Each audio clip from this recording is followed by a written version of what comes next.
number is this, Dr.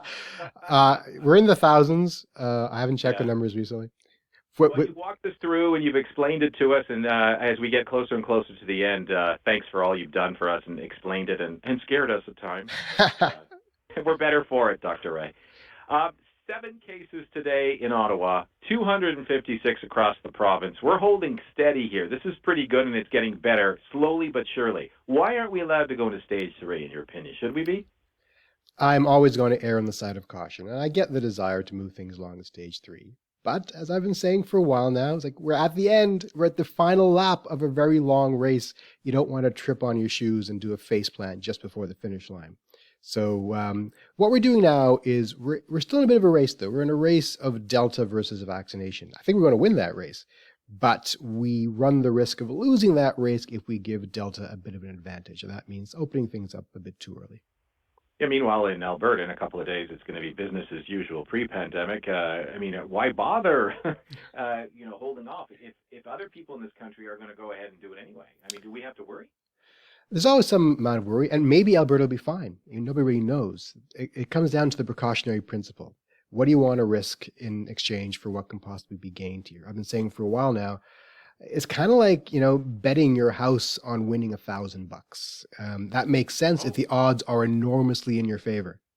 Are the odds enormously in our favor? The odds are in our favor. Are they enormously, though? I'm not entirely sure. Look, we're going to be hitting stage 3 relatively quickly. The 21-day gap between stages is very good. We're vaccinating about 1% of the population every day. And so we'll get to these important thresholds very, very fast. I think we're going to see some good numbers by the end of this summer and things looking great. But there's always that chance of that Delta wave that the Americans are probably going to be dealing with because they have so much vaccine hesitancy.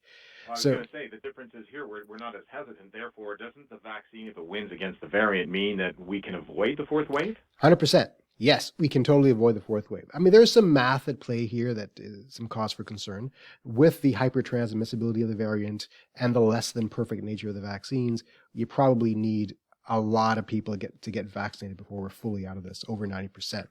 But there are things we can do to make that more amenable, like having some good public health assets in play in things like schools.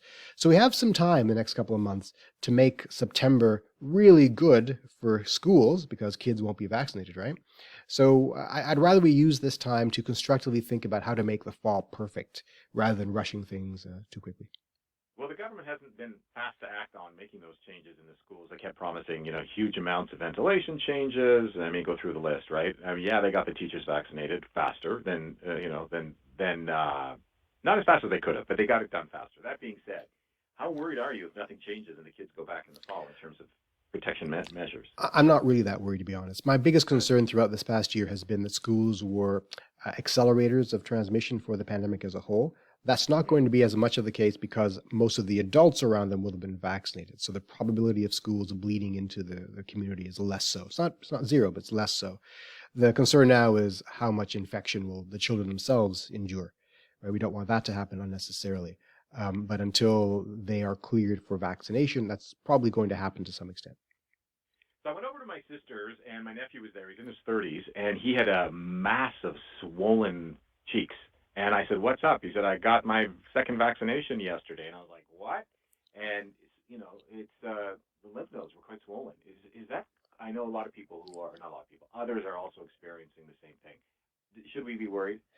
Well, no. There are a variety of short-term side effects of this vaccine, and that's one of them. If it goes away in a couple of days, that's fine. If it doesn't, he should probably talk to his doctor in case there are other things that need to be done. But no, this is expected. And some people are fond of saying that if you get that kind of reaction, it means your body is reacting to the vaccine, which is a good thing. On the flip side, if you don't get that reaction, it doesn't mean your body is not reacting to the vaccine because vaccines are complicated and your immune system is complicated. But overall, what you're seeing is something is happening to your body. It's getting kicked, in the side to say, "Hey, wake up! There's something happening here that you need to be aware of." And that's part of the ordeal. In my case, I was down for the count for I slept 10 hours 2 days in a row. That's more typical, right? It is. I had no reaction whatsoever. I keep forgetting that I got vaccinated. Superpowers, Dr. Or I'm dead inside, one of the two.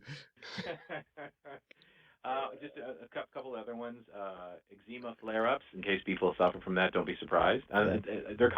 Others are saying it must be the mask, but it could be this as well. Yeah, the mask, I doubt that's the mask. Yeah, it could be this, absolutely. It's triggering any sort of, latent inflammation reaction. That's what's happening. It's inflammation. Your body's saying, hey, what's this? And sort of, rearing up and flooding your tissue with fluid to just to understand what's happening to itself. It's not uncommon. A lot of people who are reaching out on social media about their experience are saying some of them are having these vivid dreams. Really? Yeah. I haven't heard that one before. That sounds great to me. Well, as long as you can control the dreams, you gotta let go of that, Dr. Ray, because your mind might be affected and not like you like. You wake up in a nightmare in a cold sweat. Then what? Yeah, I've never heard this before, and it might be anecdotal, it might be coincidental, it might be the anxiety of the vaccination causing you to have a certain reaction. Yeah. A lot of people, holding their breath and worried, and that plays out in your dreams. One more, menstrual cycle changes. Yeah, that one is a bit more interesting. And I was talking to my spouse about this morning. She's a family doctor, and it's there is some data to suggest that maybe this is worth investigating further. Now, the flip side of that is that people keep saying, well, then does it affect fertility? I was looking at some data just this morning, some studies on animal populations. They've studied rats thoroughly around fertility, and there's zero effect of the vaccination on rat fertility and zero effect on human male fertility. But we're still studying human females, of course. There's no reason to expect it to affect human females. But there may be an impact short term, like 1 month, one cycle, on the heaviness of the menstrual cycle. But again, waiting for better data. Yesterday, big news here, Ottawa Hospital shutting down the COVID-19 vaccination clinic. This is where most healthcare workers went, and I believe so-called high-risk patients, right? Yeah, and that's actually good news. It means you're moving into the community. You're not at the hospitals anymore. And maybe for this final mile of vaccination, it falls to primary care, falls to family doctors and places like that to get jabs into people. So it's kind of like getting your flu shot or your shingles shot from this point on, hopefully, because what's remaining, the people who need to get vaccinated now in the non-hotspot areas are people who just need to take a trip to the doctor's office. Wouldn't that be nice? Dr. Raywat, always appreciate. I know. Well, I probably number 55 for you and me. One bad one. It's fine, Besley Roberts. Dr. Raywat, epidemiologist, science communicator at the U of O. Thank you, sir. Always good to talk to you. My pleasure.